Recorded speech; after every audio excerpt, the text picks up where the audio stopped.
that sustainability aspect of your business won't happen overnight. The systems, controls, processes, all that sort of stuff in any other business function, if you think about it, takes a bit of time to bed in, and sustainability is no different. But where do you start, which is one of the most common questions that we get in our team. And really, we're at a point where we're quite surprised when we speak to a lot of clients and prospective clients that the lack of data or lack of a baseline and understanding of what their various different environment, social and governance metrics might be, that they're really quite immature in most instances. Excuse me. And the first step really is, if you really want to make progress, there has to be a clear understanding of what that baseline might be. And then in terms of management time and bandwidth, it's difficult to get that ESG aspect on the agenda. And to do so, one of the key things is to have the material topics that you, for your business, need to address, and how do you assess them, etc. So from a standing start, if you can understand your baseline, if you can understand some of the more material topics that affect you as a business, what tends to happen then is the ESG aspect of your business doesn't run in tandem to the business strategy. In fact, it should be one and the same, and that should be one of the core objectives in developing your ESG strategy. So then to the strategy itself, what should it look like? Well, like any good process and project, we need to understand the level of ambition. Where do you want to get to? And within that level of ambition, then what's the roadmap? Where should you be in 6 months' time, in 12 months' time, in 18 months' time, etc.? And quite often, as you'll have seen in all the newspapers and lots of industry publications, climate-related ambitions and commitments are to the fore at the moment, and quite often stretch to 2030 and beyond. In some sectors, looking to 2050 timeline. So what are the milestones that need to happen in between? It's very easy to make a commitment, to put something on paper and say it. It's very, very different to have the detail and granularity to demonstrate those steps in between.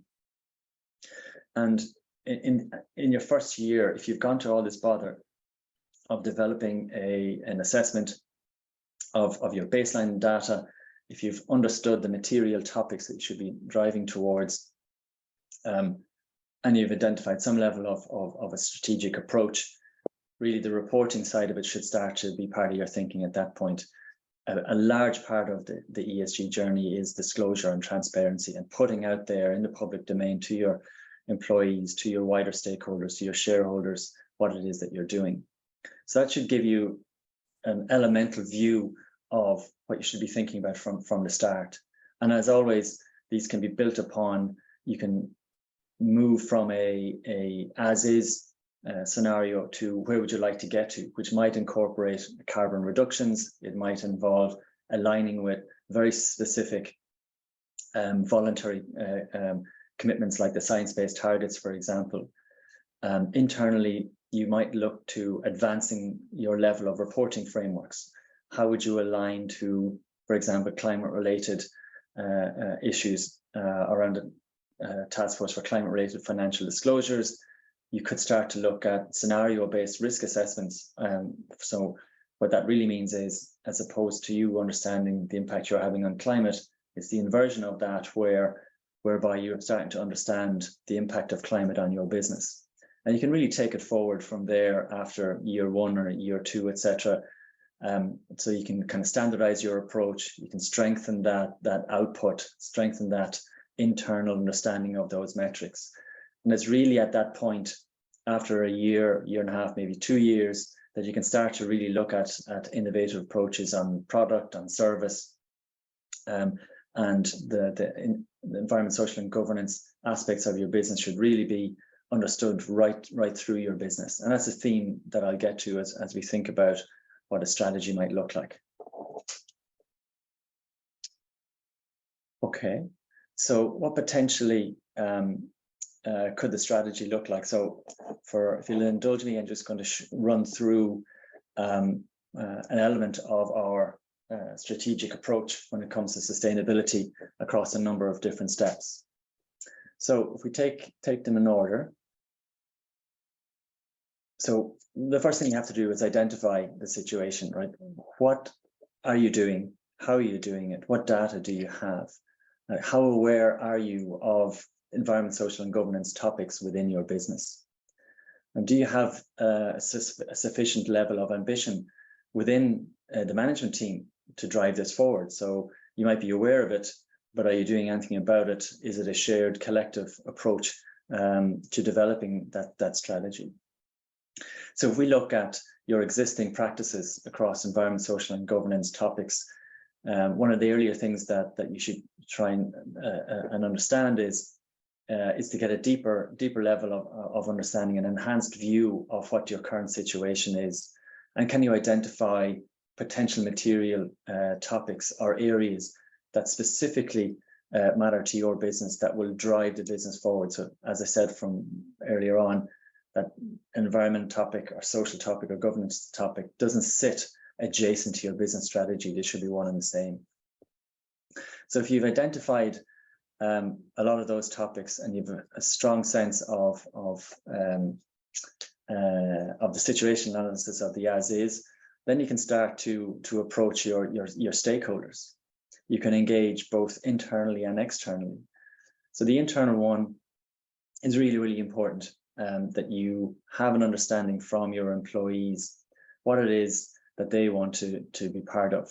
From your management team, how aware are they of the ESG agenda and how are they going to move it forward? Do they understand across commercial, financial, customer level, supplier level impacts of the various different topics, etc. And externally then, it's similar type of approach, but you're really trying to communicate with your customers, with your suppliers, with your financiers, with your shareholders, with your board of directors, etc. And you're really trying to understand their needs and their expectations and concerns around your business when it comes to environment, social, and governance topics. And that's not always that easy.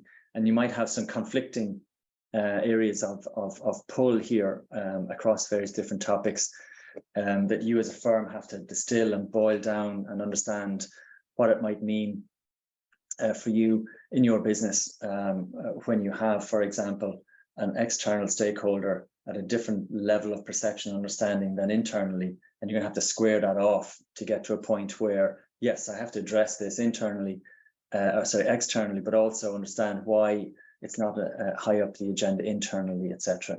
So the stakeholder engagement piece is enormously powerful to understand and develop those expectations. All right. So the third thing we do is to develop that prioritization of stakeholder issues, and we do this via materiality assessment. So while there is a KPMG toolkit for this, the genesis and background for this is based on the GRI, the Global Reporting Initiative framework for materiality assessment. And I'm just going to jump on to another slide very briefly and jump back to materiality to give you some understanding of what I mean. So from the stakeholder engagement aspect that I mentioned earlier, on the x-axis, we have an understanding of the important topics that crop up internally to the business to drive it forward. And then on the y-axis, an understanding of topics that are important from an external stakeholder perspective. And we gauge that via survey or in-person interviews on one-on-one basis. And if we plot those particular topics across a matrix, we clearly see then, if we think the left-hand side and lower left quadrant are somewhat less important than the ones on the far right and top quadrant, it gives a sense of how you might prioritize certain topics for the management team. So on that basis, if we think of food quality and safety here, responsible sourcing, employee well-being, etc., these are areas and topics that you really have to drill down into and get solid KPIs on. It's not that the rest of them aren't as important, but as a starting point to address internal and external concerns and expectations, you should really start to think about that top right-hand quadrant, if you like. I'll just jump back here for one moment. So we've identified what the material topics are. The next thing then is to internalize them. So how do we get action? How do we get traction on these? How do we get buy-in, for want of a better phrase, internally? And how can you manage those expectations? Because as you'll see in a later slide, there can be quite numerous, the amount of actions and KPIs that come from this process. Just moving on then. So if you've prioritized your actions, it's key then to understand then what is the impact across the business in terms of a roadmap and a detailed implementation plan. It's all very well and good having a nice list of actions, but it's really important that you stack them in the right order and that there is a continuum of activity over 6 months, 12 months, 18 months that are going to drive the business forward. It's all very well and good to be clear on let's say a climate ambition, but if it's running contrary to how the business is actually organized, it's going to fall away and not actually land internally in the business. So having a roadmap that's congruent to your business strategy is really key. And then lastly, inform, right? So if you've gone to all this effort, a huge level of work to get to this point, you should really think about reporting and disclosure. And we provide a lot of guidance on what that might look like. In some instances, we write sustainability reports, but it's crucial that from an internal perspective and to feed back to the external stakeholders who contributed to this initiative, that they can see traction, that there are actions, and on a year-on-year basis, you can report your development against those particular actions. So we landed on the materiality matrix already. So what might a roadmap look like? So this is quite this is an actual client, but I've taken a lot of the topics out of the detail because it's pertinent to that particular client. But if you look across the color coding here over a 2-year period, there of that materiality matrix, I pulled the top 6 topics to look out for. And in this instance, food quality and safety, environment and climate change, responsible sourcing, plastics and packaging, animal health and nutrition, and employee well-being and health and safety were some of the topics that were pulled out.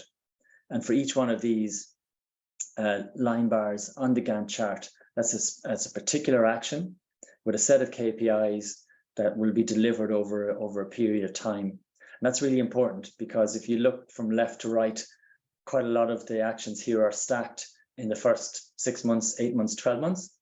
The reason we were able to stack them that tightly was from our initial assessment of the business. There's quite a lot of initiatives already in place, a little bit uncoordinated or a little bit desperate in their capital plans or in their people resourcing, but nonetheless there was some understanding that these were in play, if you like. And all we did in this instance was, hey, put some structure on this. We know you're going to get there. There's an expectation externally to work on these and to push on. But the roadmap gave a really nice flow of some of the longer term issues that might need some careful capital planning, careful resource planning. And it gives management time, breathing space to know we are making progress here. We know there's more to do. And also we know we have a medium to long-term time horizon for some of the more trickier, more technical, more customer-centric or product development level phase impacts that are coming down the line. And it gives management team and shareholders alike some confidence as to how you're progressing over time. And just to close, to give you some idea of scale of some of the outputs, this was an Irish business, and we spoke with or contact with 122 stakeholders, both internally and externally.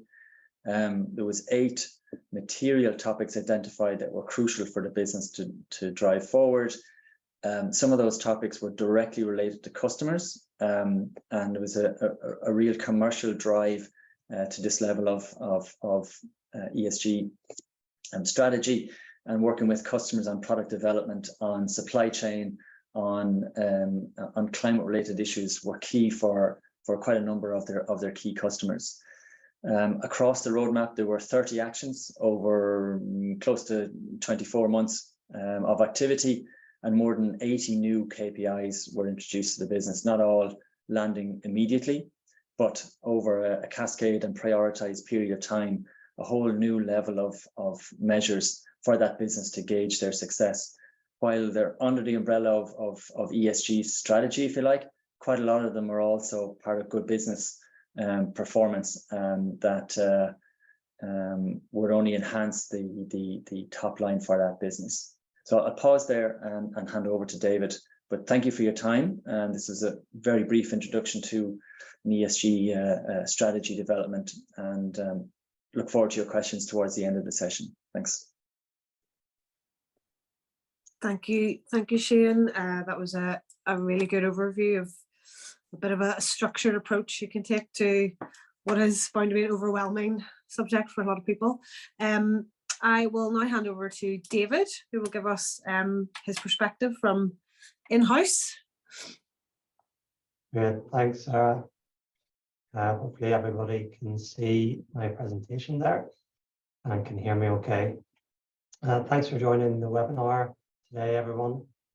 Great to see such a high turnout, which I think just shows how important this agenda has become. My name is David Smith. I'm the Finance Director and ESG Lead for Kilwaughter Minerals. In particular, I look after the company's decarbonisation efforts. My presentation today is really a follow-on from Shane's, where I'll delve into how Kilwaughter used some of KPMG's methodologies to create an ESG strategy, as well as giving a flavour of where the business is today on its journey. First, a little bit about Kilwaughter. Some of you might already know we're a limestone quarry and manufacturing company based in Larne.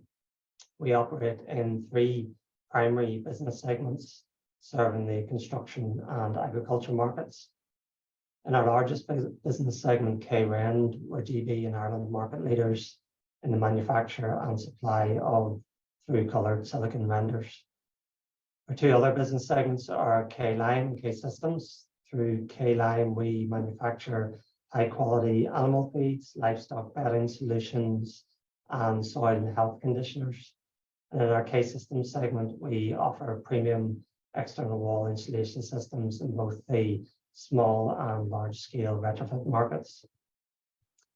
The company employs over 200 staff across 4 sites. That's our main manufacturing plant here in Larne, and then 3 sales and distribution facilities in Glasgow, Liverpool and Cork.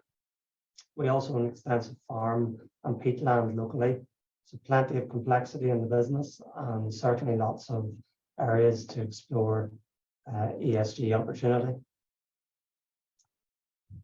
Some of the things we'll explore today then, I'll first go through some of the company's learnings and experiences that might help you get started on the ESG journey. I'll talk about the methodology we used for developing our strategy and also where we are now. I'll then finish by talking a little bit about what the future may hold for the company. You'll see I've referenced the future as a junior tree sapling and not a huge sprawling forest. That's not an indication of low ambition, but rather a recognition that there can be a difference between wanting to communicate ambition while at the same time remaining authentic. That conflict of ambition versus authenticity is particularly relevant when considering decarbonisation plans, and we'll explore that thread a little bit further on. So how to get started? First piece of advice would be to start the conversation at the top, whether that's your shareholder group, your board, or your senior management team. The reason being is that you'll quickly find that a fully fledged ESG strategy permeates across the business, doesn't necessarily have one single owner, falls to multiple departments to work together cohesively and collaboratively.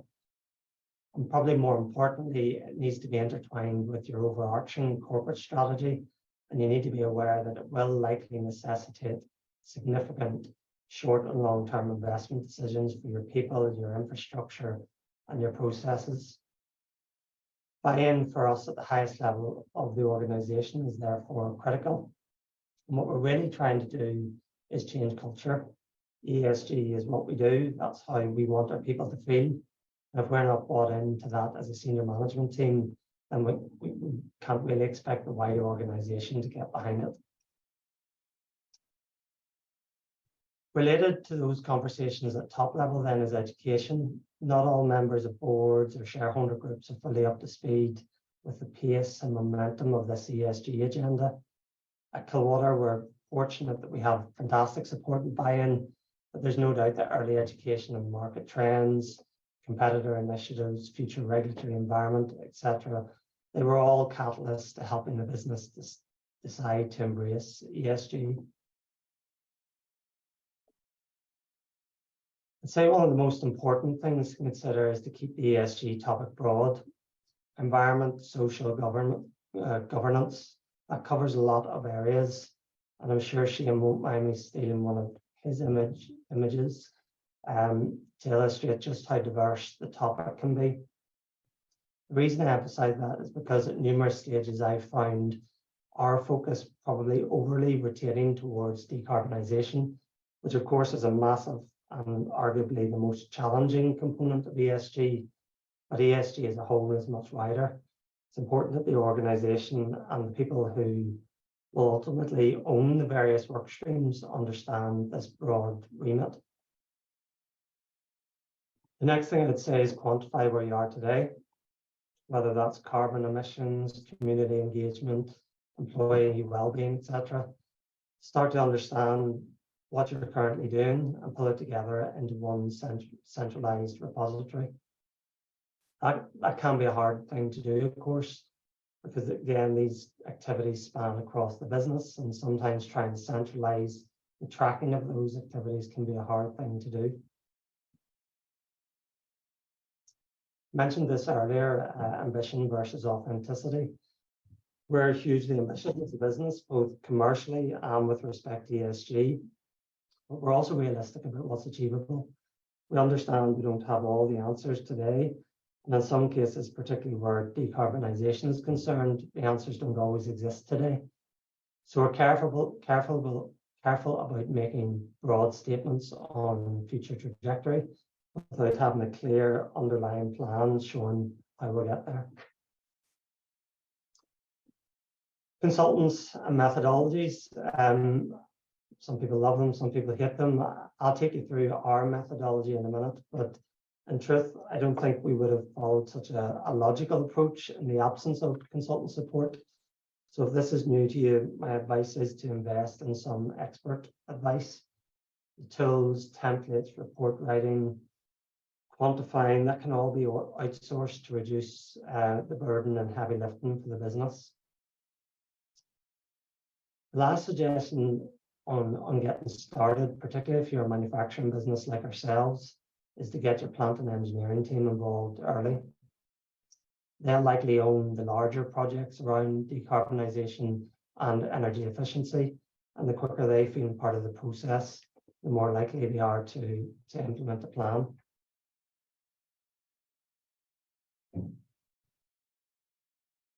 So on to the methodology. We use, Shane's already covered some of this, I see. But if I was to distill our approach down into a number of key milestones, it would be these 5. Firstly, we started with senior management awareness sessions. This ranged from educating the team on why ESG needs to become an integral part of our corporate offering, to what to expect and how we were going to go about developing the strategy. You'll, of course, find that the more commercially focused departments, such as sales and business development, will likely already be familiar with some of the external pressures to act on this agenda. One other thing coming out of the awareness sessions was expectation management. Some of these agendas are big and difficult beasts to tackle, and therefore need to be incorporated into our longer term corporate strategy. The next two steps for me were probably the most critical. During stakeholder engagement, we spoke with customers across all of our three business segments. We spoke to suppliers, to the board, to shareholders, industry bodies, and of course, a broad range of our staff. That's lots of interviews, meetings, email exchanges, and quite a number of the interviews were actually conducted by Shane and his team. We found that quite often allowed stakeholders to be a little bit more open. From there, we re-engaged those stakeholders by conducting a materiality assessment through an online survey. This was essentially a poll to identify of all the ESG topics discussed through the interview sessions, what were the most material topics for each stakeholder. We collated the survey results, and the data showed a clear list of 6 key topic areas for us, ranging from climate to employee training and development. From there, then, we were able to develop an action plan and a KPI tracker to monitor progress against objectives. I suppose that's where the fun really starts, because all of those actions need owners, and typically they need a senior management sponsor.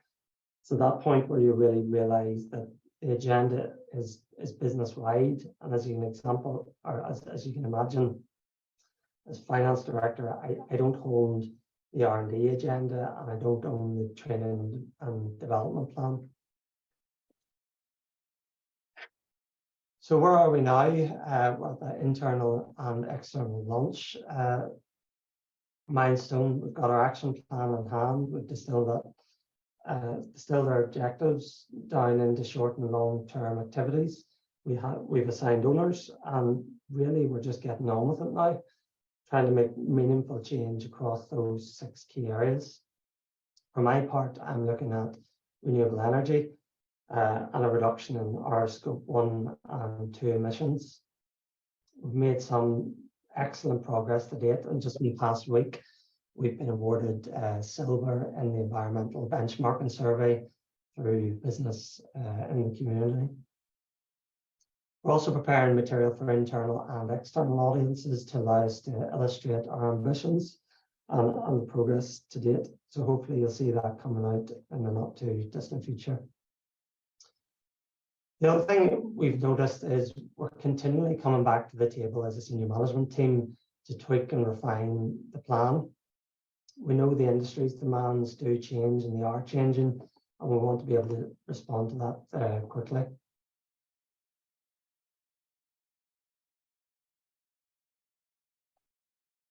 So over the next few slides, I'm just going to give a bit of a snapshot of some of the specifics that we're doing. It doesn't cover everything we're up to, but as I said earlier, we'll be looking to publish a more comprehensive document in the near term. What you should see, though, over the next 2 or 3 slides are activities which connect back to those 6 key areas identified by our stakeholders. As I said, we then have a centralized tracking document and a working group that ensures we know how well we're covering those 6 bases. So on people, our focus is really on investing in our staff and realizing potential at all levels of the organization. We want to be a great place to work, and it's great to have some validation of the things that we're doing there through the Great Place to Work survey. We also have various initiatives around mental and occupational health. Community then, Kilwaughter's always been heavily involved in the local community. So when it came to rolling out an ESG strategy that includes community activity, that was already in our DNA. We have multiple initiatives around volunteering and charitable donations. And one initiative that we're particularly proud of is the Queen's Pathway programme, where we're the founder member. The programme's a bursary fund aimed at supporting disadvantaged students through university. So as I say, we're exceptionally proud of that achievement. Our next challenge is really to orientate all of these initiatives towards sustainability and environment as well. That's probably the missing piece at the minute. So we'll start this by training our staff on sustainability over the course of the next year.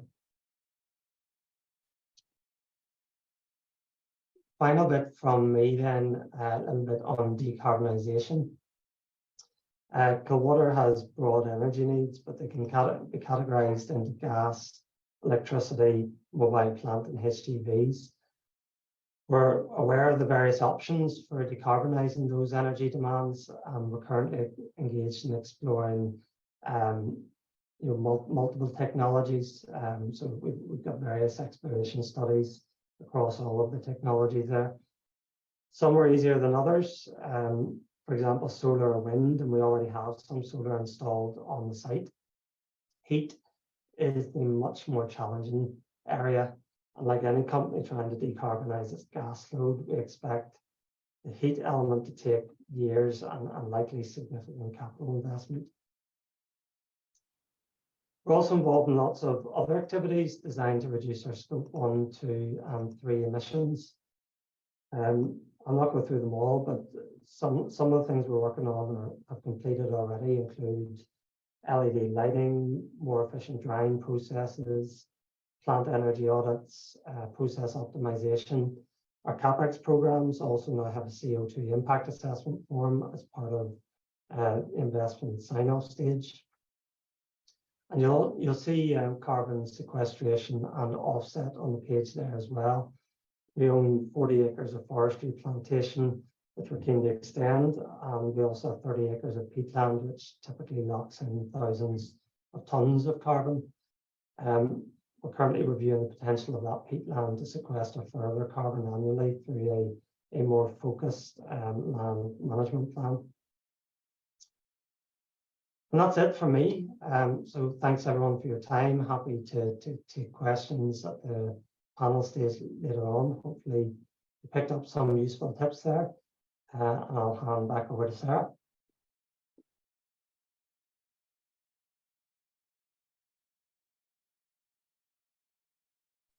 All right, just trying to find my unmute button. Thank you so much, David. That was really, really interesting. I think it's lovely to see all the proactive steps that you're taking as a business. And I think something that struck me was just the host of participants that you have to include in sort of creating the strategy and pushing it forward. So really useful insight. I will now pass over to Keith Scott from Northern Ireland Water, and he's going to give us a bit of a view from Northern Ireland Water perspective of development of their strategy. Thanks, Sarah, and good afternoon, everyone. So I'd like to just build a little bit on some of the points that David and Shane have been discussing, and I think it is the whole area of ESG is a big challenge for organisations large and small, and it's going to have a big impact in terms of changes across the local economy. So I'd like to just maybe focus in on the environment side of ESG and just share our experience at NI Water in relation to developing a climate strategy. So I think one of the first things we had to, I suppose, understand was what does climate change actually mean for the business? And a useful source for all organisations is the UK government's climate risk assessment for Northern Ireland. And it'll cover sort of different climate warming scenarios and different time horizons. So you just see there, there's a bit of a step change between 2050 and 2090.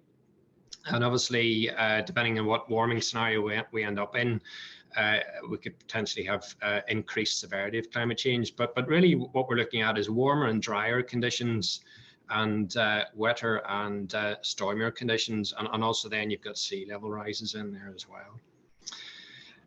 The next sort of stage we thought about was, well, what does that mean in terms of our end-to-end value chain, both extending out into our supply chains as well? And there's a useful infographic here. Again, I've taken this from another water company, Severn Trent. And what they've done is really break down or analyze their climate change risks into 3 areas. So the green areas there are areas of opportunity. The blue areas are weather-related physical risks, and the orange areas are transition risks as we enter a decarbonising economy. So, I mean, there's obvious things there in terms of infrastructure damage, interruption to service to customers, but also with the growth of renewables and behavioural change, there's opportunities there as well. And one of the useful frameworks that we're working towards is the Task Force for Climate-Related Financial Disclosures framework. And again, this is coming in across the UK economy by 2025. So pension funds, banks, insurance companies, listed companies, large private companies will all have to comply. And indirectly then all the supply chains will effectively be impacted, even though that they don't necessarily need to report against the TCFD framework. The framework itself is broken down into a couple of areas around governance, strategy, risk and metrics. And again, I'll just touch a little bit about the strategy element of that. And essentially the framework, again, tries to connect the risks associated with climate change, and it talks about some of the transitional risks in terms of decarbonising. So that could be policy and legal, new carbon taxes, new green technology, and also the physical weather-related risks in terms of acute risks that are happening now. That could be drought, flood, storms, rising sea levels, or a chronic increase in that over time. And also then some of the opportunities that I mentioned there as well around the growth of the green economy and sort of green growth and renewables. And I suppose really what the framework tries to challenge companies is to connect the climate ambitions and the climate risks with the financial statements in terms of impact on the income statement, cash flows and balance sheet. And at the minute, I think it's a big challenge for all organisations. There's a recent report last month by the Carbon Tracker Initiative, and I actually found that none of the 134 companies which are responsible for 80% of corporate industrial emissions globally actually give adequate disclosures. So how do you actually try and connect, if you like, the climate ambitions and the climate risks with the financial statements? Well, I think, again, as sort of David and Shane had mentioned there, I mean, most organizations just don't have the expertise in-house. There's a similar for ourselves. So we actually had to work with our commercial insurance broker, Marsh, and we also then partnered with the Centre for Risk Studies at Cambridge University, who did a lot of climate risk modelling. And what we did was effectively develop a digital twin for the business, so a financial digital twin. And we were able to then run the transition risks, the physical risks and the opportunities through that model, and also then look at different warming pathways as well. And then that allows us to look at short-term impacts over the next 3 to 5 years, and then longer-term impacts. And that helped with our TCFD climate disclosures. And essentially what the model pointed to was 2 things essentially. So you see the green line is effectively the transition risks of a decarbonising economy, and effectively they will probably hit first over the next 2 decades. And then the red line is effectively the physical weather-related risks. A lot of those are baked in, so they won't actually start to really sort of take hold probably until post 2040. And again, there's a lot of uncertainty there because a lot of the climate risk models, it's very uncertain to determine what warming pathway we're on. And some of the green impacts there for us would be, widening of carbon taxes. Well, we've a lot of carbon-intensive construction materials, green premium and new technology. If you think about even your home, the cost of an electric car versus a standard car, or even putting a heat pump in comparison to a gas boiler. So a lot of these new technologies, there is a green premium to those as well.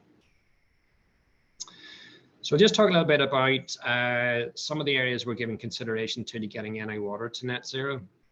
And I think, again, as David and Shane mentioned, it's important to embed it in your strategy. So what we've done with our 25-year strategy, which covers both net zero and climate resilience, is to then, within our nature element there, we've effectively housed the net zero ambition. And really, our climate strategy really builds out further detail around that. So what does net zero actually mean for Northern Ireland Water? Well, in essence, what our challenge is to look at all our greenhouse gases. So it's not just carbon dioxide. We emit quite a lot of nitrous oxide and methane from our wastewater processes. And again, whenever we convert all those gases into a common currency, a carbon dioxide equivalent, the likes of nitrous oxide and methane have quite heavy weightings there. And then what we need to do is to allocate all that sort of common currency, that tons of carbon dioxide equivalent, into various buckets or scopes. So scope 1 is obviously the direct emission from the assets that we own. Scope 2 is our energy indirect emissions. That's all the electricity we buy. And then scope 3 is primarily our supply chain.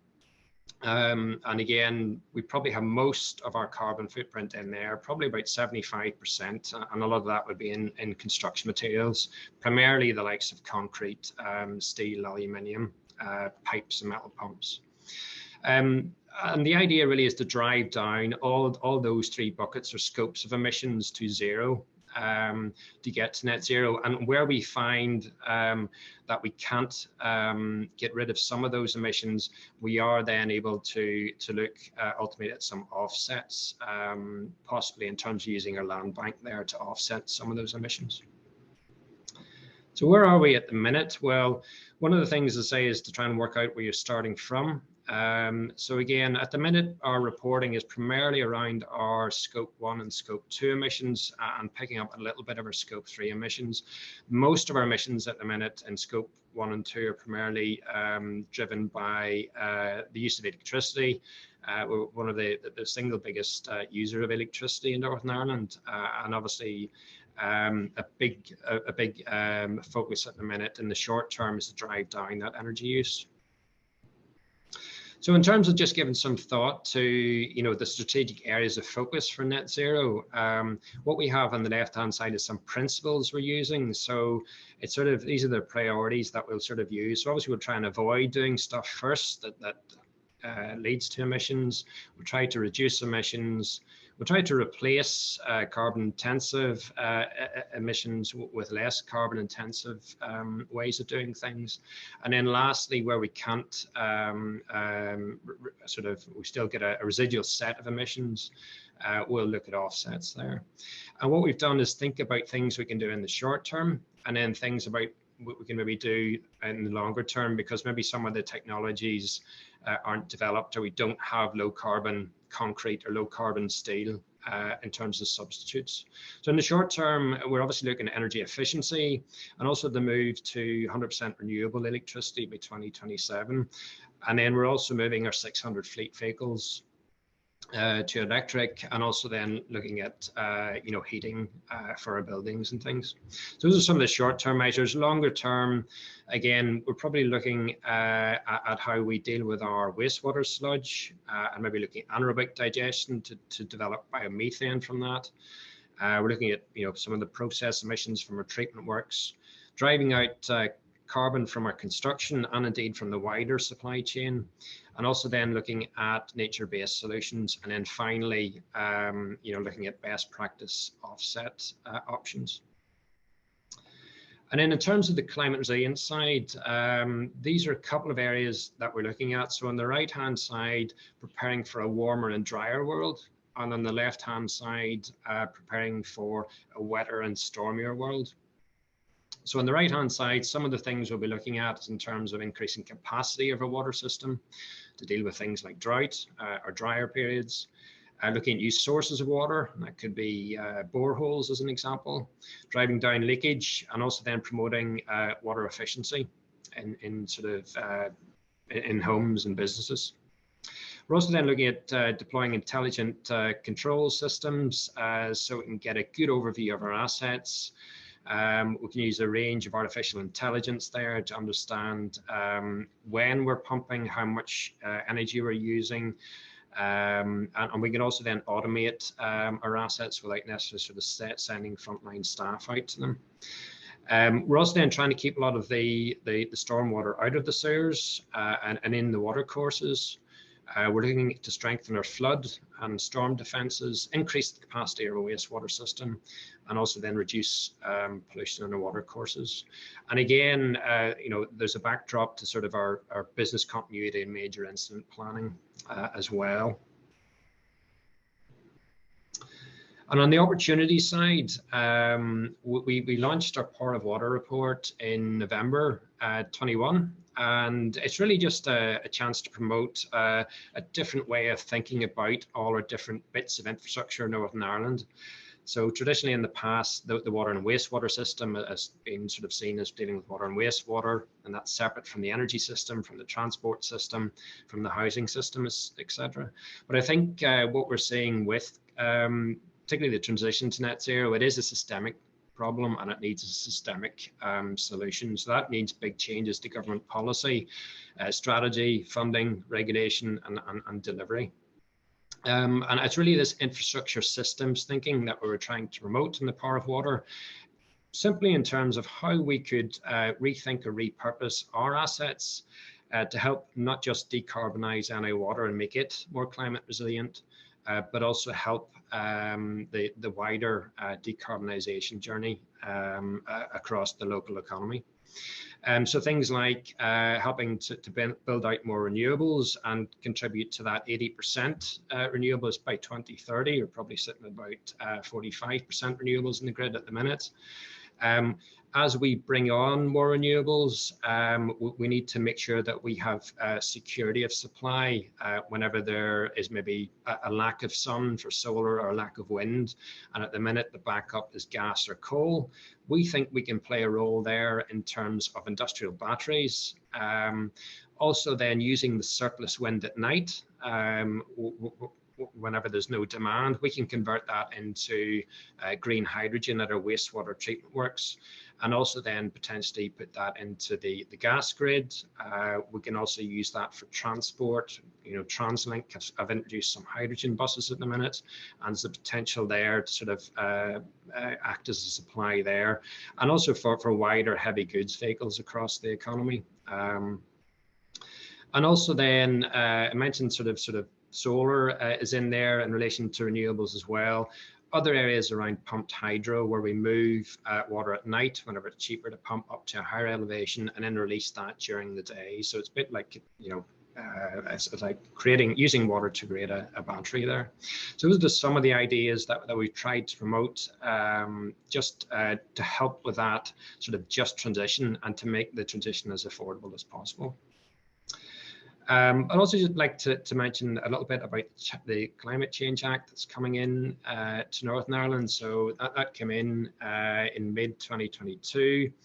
And the next sort of stages in that is really to set a climate action plan and the first carbon budget, which will be a 5-year budget from 2023 to 27. And that will cut across all sections, all sectors of the NI economy. And there's also then some requirements in public bodies for climate resilience reporting. And I think as well alongside that, we now have new requirements in government procurement for what's called social value. So there's scoring towards social value, and that includes carbon management plans. So again, that's driving the requirement through the supply chains to move on sort of towards net zero.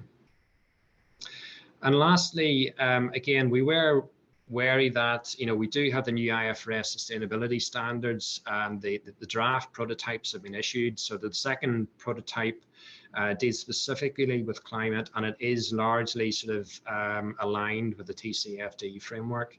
So I think that was another sort of area that we had in mind. And again, we're just keeping a sort of watching brief on that as it develops.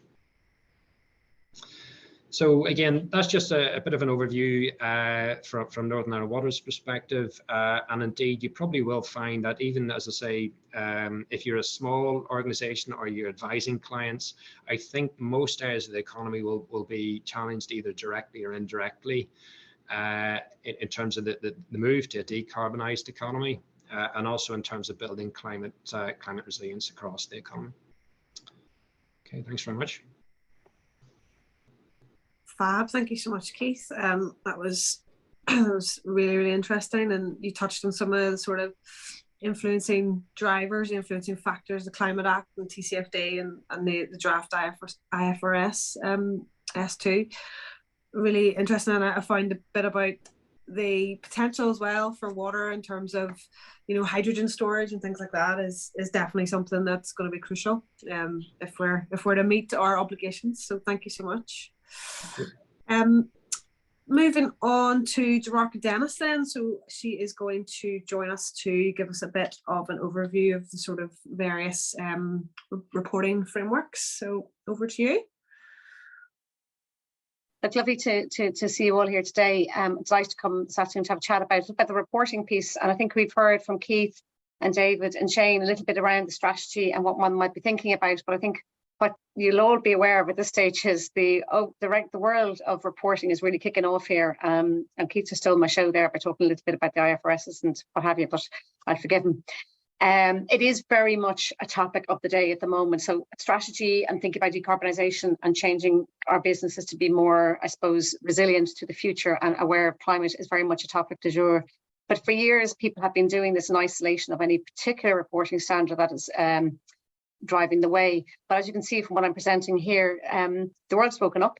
There are a number of ESG reporting standards globally, and depending where you sit, people will be asked to do different things. And what I would say for Northern Ireland is that, you know, all these companies that are sitting in Northern Ireland that are working globally are going to be impacted by what through the supply chain. I think Shane mentioned that earlier, and so just Keith just there, that also who you're operating with will put a pressure on the system to give information, because the person that you're dealing with will be required to report in their own way. So there is very much an acknowledgement of a need for a consistent and comparable way for stakeholders to report on sustainability matters. That's a given at this point in our careers. And how regulators are mandating, there is definitely a global conversation going on. For those of you, you know, who are the accounting side of the house, which most of you will be, we all know that the accounting standards for the last 50 years have been trying to align. And we've got there to some degree with the US GAAP and IFRS, but the same mindset and demand is coming from a sustainability reporting perspective. So there are emerging conversations. COP27 last week was very helpful in terms of trying to get people to think globally and also think of the impact to societies across the globe. So I think it's about continuing that conversation and getting it right. The problem is, for many organisations who sit and work multinationally, they're drawn into multiple conversations. So they have their own local legislation and then they have their global requirements. I suppose the other aspect that I want to highlight is just the whole aspect of the businesses having to link the strategy of the business along with the strategy of sustainability. And that is really, really important, because obviously now you're in a situation where you'll be reporting information about your business and sustainability agenda, not necessarily at the same time as your financial reporting, although there are many like myself who would like to have an integrated report, but at a point in time in a more formal fashion than you may have heretofore. So many people have published information about sustainability ambition, but not necessarily linking it to particular reporting standards. So for those who are kind of more further along the journey with regards to reporting and what is out there, you'll know that there are various ways of reporting information about what your, I suppose, your journey looks like. And I suppose what I've illustrated here is really kind of on the left-hand side, you have the Sustainable Development Goals, which are universally known and acknowledged, and something that you will see in many, many reports across the globe. And it's so easy to interpret, but they're not precise. They don't give you a level of direction that you might want in terms of what you should report and what you should say, but it does very much show where the key areas of your business are focused on. And then to the right, you move towards, I suppose, more challenging standards in terms of looking towards, well, I can't see it now, with the SRSs, and in the middle of your TCFD that Keith spoke about there earlier on. But there's different frameworks. Each framework has its value and came about at a point in time that was necessary. But there now is a big demand to say, show us how we can do this in a better way, and a way in which everyone is talking the same language, because there is this whole conversation about greenwashing and people putting information out that is, you know, has a green look to it, but maybe when you lift the bonnet isn't quite there. So that kind of, I suppose, desire and ambition has brought about the International Sustainability Standards Board and integrated reporting, and the SASB team have come together as well. So there's a lot going on in terms of trying to get it right and trying to work together. As Keith has rightly said, the TCFD that you see at the bottom of the slide there, that actually is the building block for many of the reporting standards that we're talking about into the future. And from a European level, we have the CSRD as well, which lends a new perspective for those of us who operate within the island of Ireland and across Europe. So quite a challenging time if you're trying to decide what to do. What I would say to you is that what we have, I suppose what we can see is that there is definitely, I suppose, different approaches in different parts of the world. And I've tried to slim it down to some degree for you because as we're all kind of starting on this journey, it can be tricky. So there's probably the TCFD is, as Keith has explained earlier on, the UK has very much said this is the direction of travel and have mandated when they will require it. In the US, the SEC is looking at consultation and is very much of the view they will do something. I'm expecting a Christmas present from the SEC. It's in the form of some direction on where they want to go, and a mandate to do something in 2024. And the CSRD has been approved, and the first ESRSs with the Environmental Sustainable Reporting Standards were actually delivered last week to the Commission for approval. So that is very much on its way, and part 2 will come out next June. So I think, what you can see there as you look across at the moment, the TCFD, it says it's voluntary, actually, let's just say mandatory. I don't know how that got there. But the TCFD reporting will be for certain elements mandatory within the UK, others will be voluntary, but it's been something very much in vogue already in the UK and across the globe, really, because the TCFD was probably the leading reporting standard for many years. I suppose it looks at businesses, it talks about information in terms of your governance, your strategy, your risk and narrative discussed earlier on there. And it very clearly gives you direction of travel with regards to what they'd like to see. Scope 1 and 2 greenhouse gas emissions are being required across the board. And then Scope 3, which is the kind of your supply chain greenhouse gas emissions and who you deal with, will be conditional in SEC and TCFD, but the CSRD are going to mandate that you would actually disclose those as well. So if you look across the kind of the users of this, or how they're planning to give direction, the TCFD and SEC is written for kind of the primary audit in the investor, where the CSRD is actually thinking beyond it in terms of multi-stakeholder use of information. And that does have an impact on how you look and gather information. So I would think, for anyone at the moment wondering what they will do next, I suppose what I would say to you is, if you're not sitting within Northern Ireland and mandated as a large organisation or working within the government regime, I think it's important to say, well, who are you dealing with? Who are your primary customers? Where do they sit? One of my clients in the north, the reason they've moved towards reporting is actually because they have European customers that are very, very large who are looking for new information because they're preparing for their CSRD reporting. So that may be where you're at. Or it may just be that actually, do you know what, you just want to get a kind of handle of what information you have in your business because your banking facility is looking for information. So while there are several standards out there for different reasons, many people in the north will just get caught by the fact that they're actually sitting in a chain of business that information needs to be provided either to your stakeholder in the form of an investment community. It could be a stakeholder in terms of your banker, or it could just be your customers, and the supply chain that which you sit in actually requires you to give information. So I think that's quite an important thing for anyone here today to sit and think about, where do they sit? I think everyone will be required to think about greenhouse gas emissions in Scope 1 and 2, so that what you control within your business, what you control in the supply chain is something in Scope 3 that will be challenged in time, I think. One thing that also is slightly different now is, would you look at the SEC and CSRD reporting, they're looking at getting assurance. Now, the assurance is kind of, if you think about the audit report and assurance, it's not at that level. In the first instance, it'll be limited assurance to where you will have somebody come in and review what information you're providing to the public and say whether it is materially consistent with what they have reviewed. That's a huge mindset change. And for many of my clients, that can be quite a challenge, because you look to setting up a structure that enables information to be pulled through for reporting purposes.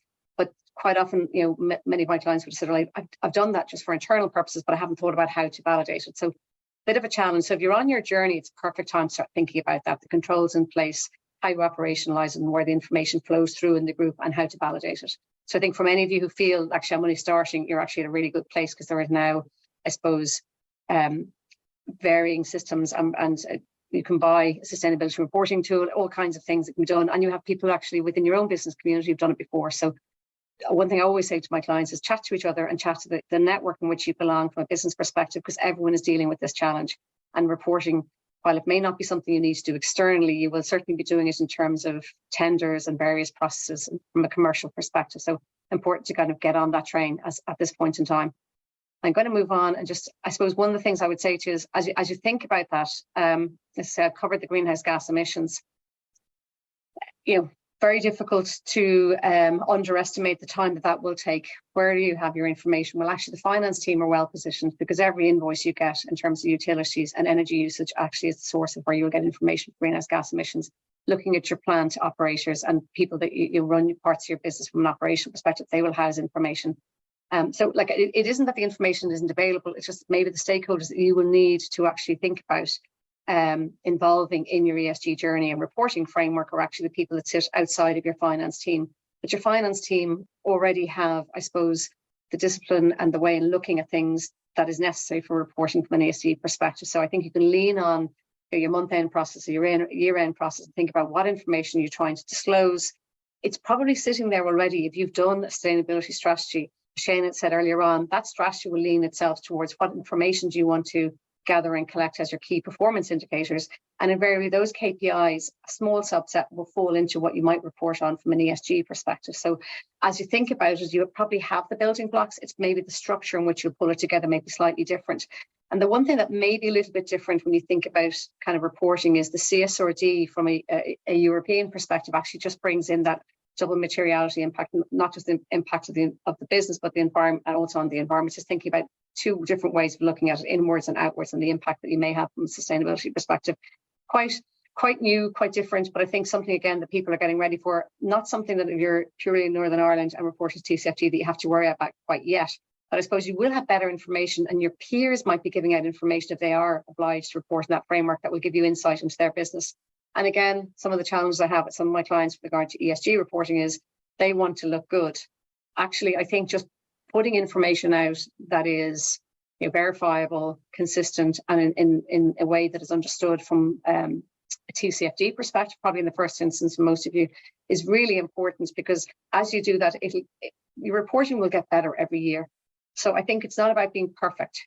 Perfect is the enemy of good. It's about getting some information out there that's intelligible, that reflects the business and reflects the true risks. And you'll see then people within certain sectors will be producing similar information. So as Shane said earlier on, as you're doing your materiality assessment, you will be looking at the various stakeholders, and you'll also be looking at your peers, and you'll get a good sense of what makes sense. So I think, as it evolves, you will find that in the first instance, there's probably mandatory disclosures, and there's multiple ones that will come into place from an ESG reporting perspective.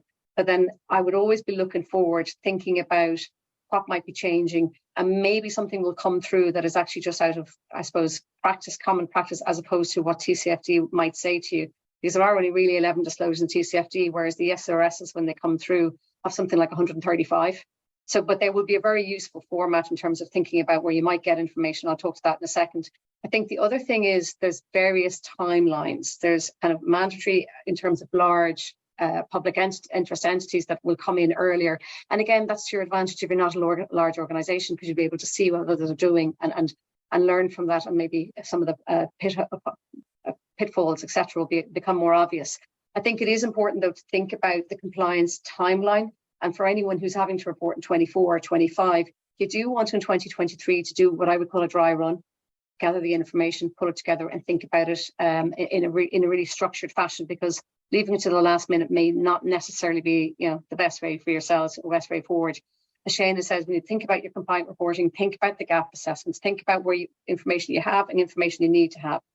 As I said earlier on, peer benchmark can be really important, because it'll give you a sense of whether you are landing in the right zone. And no one really necessarily wants to be an A-grade student, but nobody wants to be down the bottom of the pile. So a little bit of thinking around that. There's lots of change around in terms of, the EU taxonomy is something that has come across Europe, and it will come through in the second phase this year. So last year was about eligibility, this year is about the reporting piece. The UK is looking like it's going to do something similar and have a UK taxonomy. So I'd be having a look at that if I was sitting in your shoes. In terms of planning, I suppose it is about planning a reporting roadmap. And Shane talked about the kind of the roadmap towards ESG. Well, I would say you could even talk about the roadmap to reporting, when you will have your first batch of information, whether the KPIs, the reporting elements are robust. If they're not robust, what do you need to change? What do you need to think about doing better? Where can you get better information in your organization? I think it's quite a challenging time, but it is really important. If you're a large enough organization, you may want to think about pre-assurance, somebody walking through that before your auditor does, because you may just get, I suppose, incremental support in getting it right in due course. And the last piece, and again, for many, it's very much the last piece is ESG data and systems. Well, the data you're going to need for your reporting, but thinking about a system may come in after you've done a kind of a first run through. But for, again, for some organizations, the idea of having an ESG system doesn't make much sense. But for others, you may find you're using Oracle, you're using SAP or other very well-known platforms who actually do have an ESG and capability within it. So don't dismiss their financial reporting systems, because they too will have capabilities that you could turn on in due course and cover out your reporting and have controls and structure around it. So a lot to do in the next while, but I would say, as you think about what you want to say and report, even if you're not required from a TCFD perspective, have a look out at your peers, have a look at competition, even if they're SEC reporting, they might be relevant to you in terms of what they're saying, because they could be one of your peers. CSRD in the European framework, for sure, you're going to have a lot of your peers in that cohort. And I would certainly be looking at how they're disclosing things, what information they're giving, and consider whether, if you just give TCFD and you don't give other stuff, is that enough? Does that keep you in the right phase of the posse as such? So a lot going on there. I just wanted to I suppose, there's so many frameworks. And what I would say to people, this slide is one maybe you could take a shot of, is thinking about, there's lots of different frameworks, there's lots of different themes that we would discuss globally when it comes to reporting. But I suppose if you think about the ESG, this is how you I would break it down in terms of the primary reporting. There's probably 8 areas under environment, 15 under social, and 7 under governance. And as you break them down, that actually works it through from the SRS perspective in a kind of a clear, precise manner. Not all are going to be material to yourselves, but each is definitely relevant in terms of just assessing them, considering them, and working whether they are important to yourselves. And then, as I say, some of them will be more important in the first instance, but as your reporting evolves, you may actually move forward. So I would say, as an organization, think about, what you're trying to report on, what are the areas that you know already, because many of you will have kind of in the background information about your strategy and information about what you're doing in each of these spaces, just through the normal course of business, because you would be keeping an eye on them if they're important to you and there's a risk or an opportunity associated with them. And don't forget the opportunities, because they're quite important. So what I wanted to show you, just as kind of a thing here, is just the SRSs, which is the European way of thinking about it. They are the most, I suppose, advanced standards at this point in time. As you look through, they have various topics that they've issued these to the European Union for approval 2 weeks ago. You could actually, if there was an area that was completely quite material to, whether it be pollution, whether it be biodiversity, or a value chain in terms of work in the value chain, you can actually pull out these standards and draft and have a look and say, are we covering these topics when you address it from a TCFD perspective? No harm in doing it if it's a really important area to your business, because it'll give you direction of things that you might need to report on, or things you should be thinking about as you prepare for reporting. So while you may not have to apply the SRSs from a business perspective, when you work to your material areas, I would say these are pretty good standards. There's an awful lot of data that they require if you were to apply them, but there may be something that will support you as you develop your own reporting framework under TCFD or any other framework, to be quite frank, and they'll help you think about what you need to include when it comes to policy, when it comes to targets, etc. So there's a lot to do when it comes to reporting, but actually break it down in bite-sized chunks, and actually it's very achievable. And I always say to clients, go after what is important to you first, so that you actually have the key material areas covered. That should align with the strategy that you'll have developed internally anyway. So it shouldn't be a surprise to you, the ones that you really want to focus on. And then, as I say, use information that's available to you from a global scale, not just a kind of a small area, because that'll help guide you to a better place in terms of reporting. So, as I say, just a quick takeaway from yourselves, because I'm conscious that we're probably running a little bit against time. Consider first of all how you're going to identify and gather sustainability related information, probably sitting in parts in your business at central. Sometimes it might be out in the operation level of the business. Start setting targets and KPIs. Look at the existing ones first. Some of them may actually be relevant. Do you know what I mean? So really quite important. Draw up your policies, make sure they're approved and they're internally and externally understood. I suppose think about how you manage social, environmental, and governance risks. So is there already a strategy in place, or should one be developed? And I suppose, prepare information, use robust measurement and reporting processes, because even if you're not required to have assurance, right now, you probably will in due course need some form of assurance. We know that's coming across the globe. So, or else you may fit into a structure that requires assurance to be a part of a larger group. So if you're part of a large US group, they'll be looking for information, or a European group. So think about it in that context. I suppose think about quality control and risk management systems and whether they can be used effectively. I would say supply chain is where a lot of my clients actually just start looking at kind of a due diligence around the supply chain and availability of information, because that again would be quite important in the long term when you get to scope 3. I think it's about establishing efficient procedures for ESG data collection and thinking about where it sits, what it looks like, whether it's robust. The governance piece I think is quite important too, because somebody will need to direct and govern the whole process from a reporting perspective and how that links before it goes out externally. Maybe somebody within the finance team, maybe a slightly broadened team. And I suppose if you are looking at external assurance in the long term, I would definitely consider pre-assurance in advance of going public, because what I've seen with other clients is that their systems aren't ordinarily as robust as they thought they are when you come to a formal review process. So there's quite a lot to do, but effectively it is take your strategy, think about the KPIs that you have, think about how they would be communicated to the external market and how one might challenge and question them. And if you think about it in that simple context, I think for many of you today, it is just about jumping on the train and thinking about developing a framework that's right size for your organization, and then watching the evolution of your peers and the market, as it is very much an evolving space. So that is my quick spin around ESG reporting. Lots to do, but a very interesting space.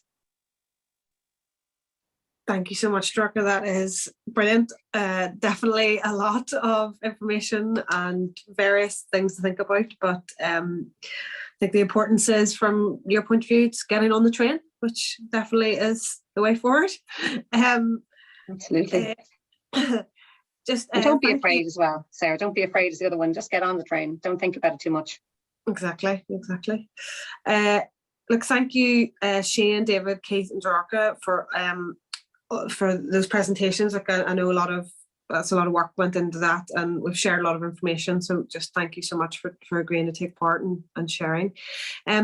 Quickly, I'm just going to pass to Neil Gamble to give us a very quick overview of his experience on the certificate on sustainability, risk and reporting. Over to you, Neil. Right, just before we end, I just wanted to give a quick plug for the Institute's certificate in sustainability, strategy and risk and reporting.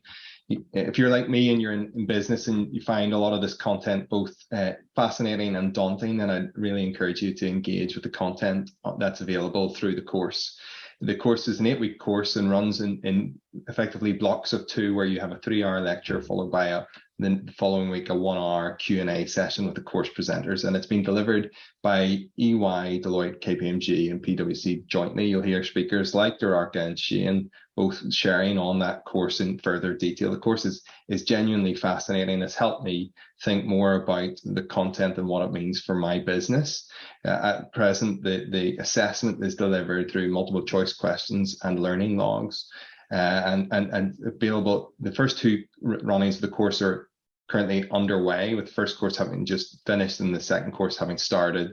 It's currently costing £1,065 for current members and a discounted rate for newly qualified members, and will give you 20 hours of CPD. I've genuinely found it fascinating. I found it really insightful, and what Derarca said about just getting on the train, engaging with the content, and this course really helps you to do that and think about how you might take it away and do the deeper assessments that David spoke about earlier. So I really would encourage you to sign up now. The next running that's available is in spring of next year, so you can register your interest via the Institute's website now. Thanks, Sarah. Perfect. Thank you so much, Neil. I'm just finished my first week of the course, so yeah, looking forward to the rest of it. It's been really, really good start so far.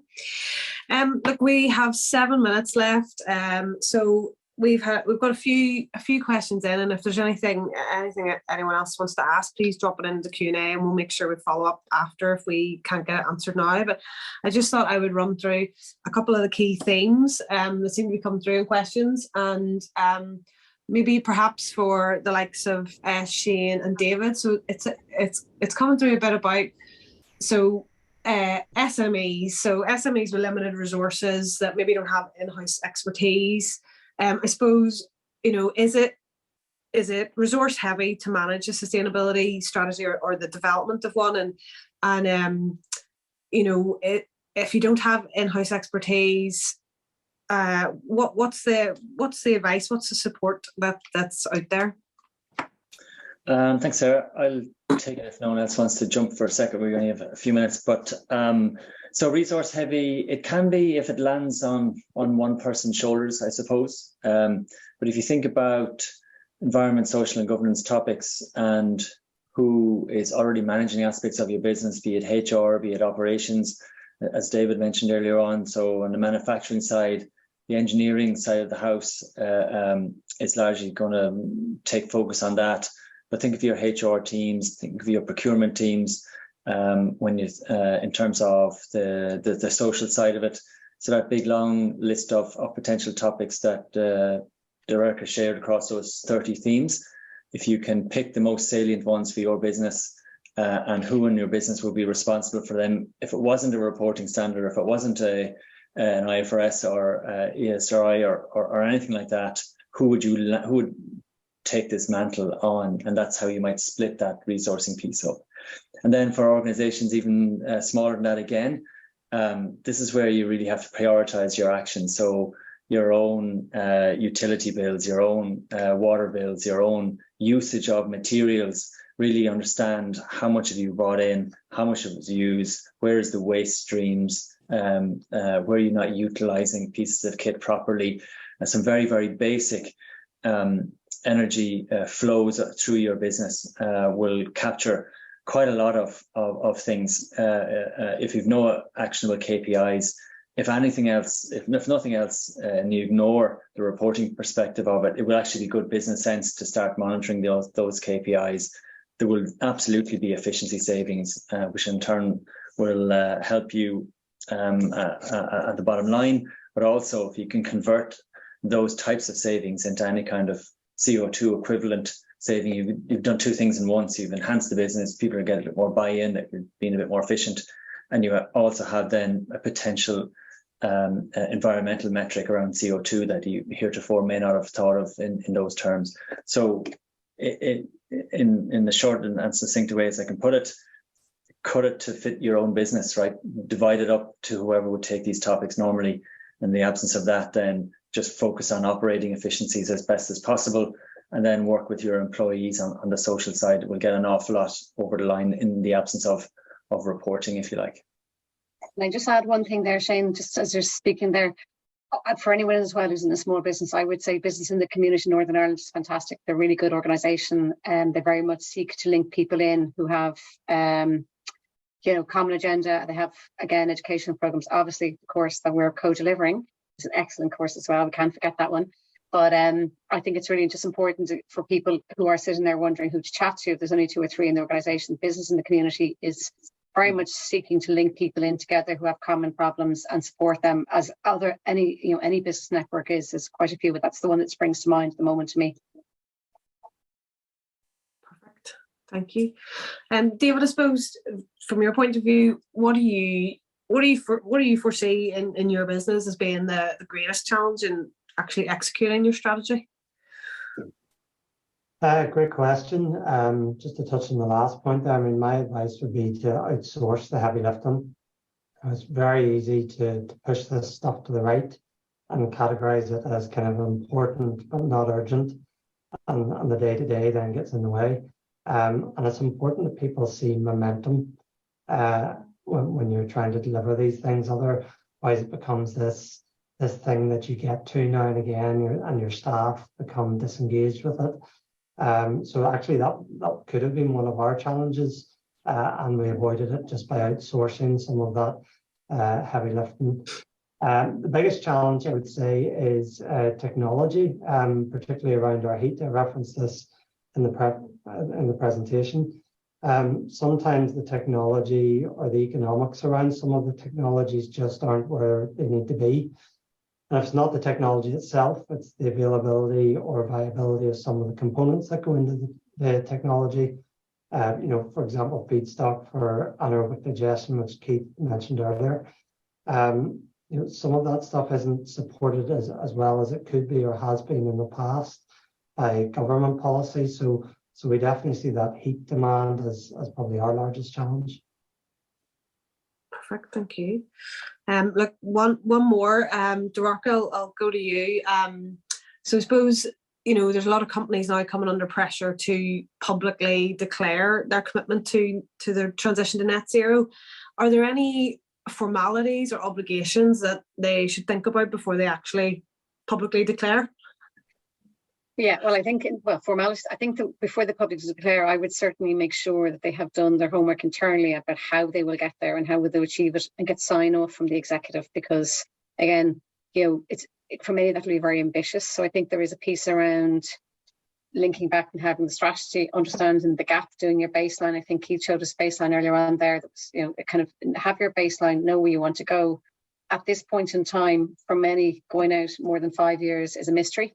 So being clear on what is actually within your control, and then what is not currently known, but there is an ambition to actually achieve, is really important. So I think having that all structured internally and signed off will be really important, because when something's gone out publicly, it is quite difficult to change what you say. You can give further information, absolutely, but just make sure that internally you have very well understood baseline, know what you can control today to make the changes, and know where the gap sits, and have a really clear support from your executive and leadership team to invest into, I suppose, innovation, R&D, or technology to get through that gap.